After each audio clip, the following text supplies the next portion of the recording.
امتحان در شرکت فینیس. در اینجا امتحان چگونه است؟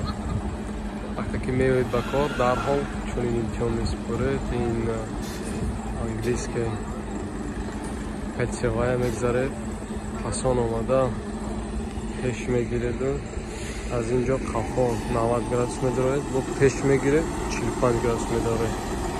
از توجه کنید همین کس باید امتحان رو سپرد.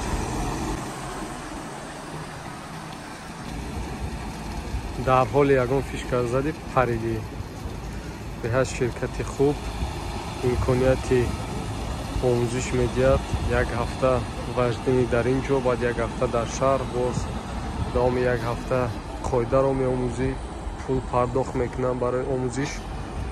یعنی با مثل دیگه شرکت ها خراجات نمیکنی برای خواندن پول اکسای خریده میتونی. اینا برعکس پولات میتونن موتیواسیا تا اینکه سعی خالدی دانشجویان.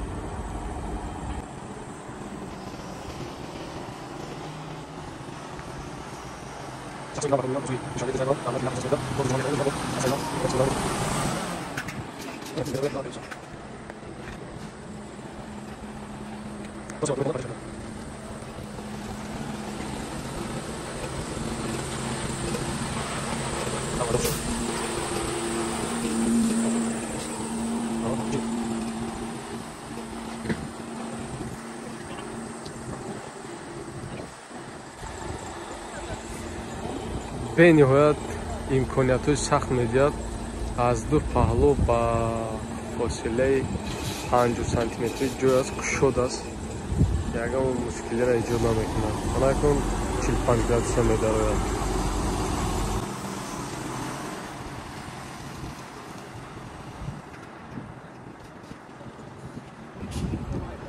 حاضر بسیار شرکت‌های لاجستیکی که در اروپا هستند دعوت می‌کنم پرابلم ایجاد کرده ایستم در حالت نسپردن در آن خیر خوش میکنم. یکی میگه 600 دلار پرداخت که برای خواندن، یکی میگه از معاشات میگیریم. هر گونه مانع ها میکنم لیکن این شرکت این مانع ها را ایجاد نکرد. قدر میکند، حرمت عزت با جا میآورد.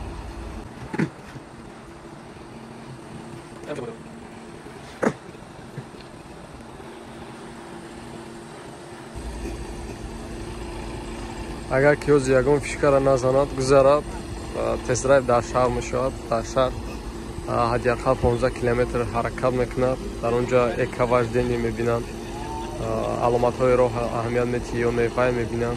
وقتی که وای هم گذشت بعد میخوند تئوری قاعده ها در اروپا چگونه باید عمل کرد، چگونه پرداخت ها است، کدام راه ها پولکی است و غیره. شما مالادیت سه پرایتش که میکنم راستش میکنم و میکنم خیلی میسپرم.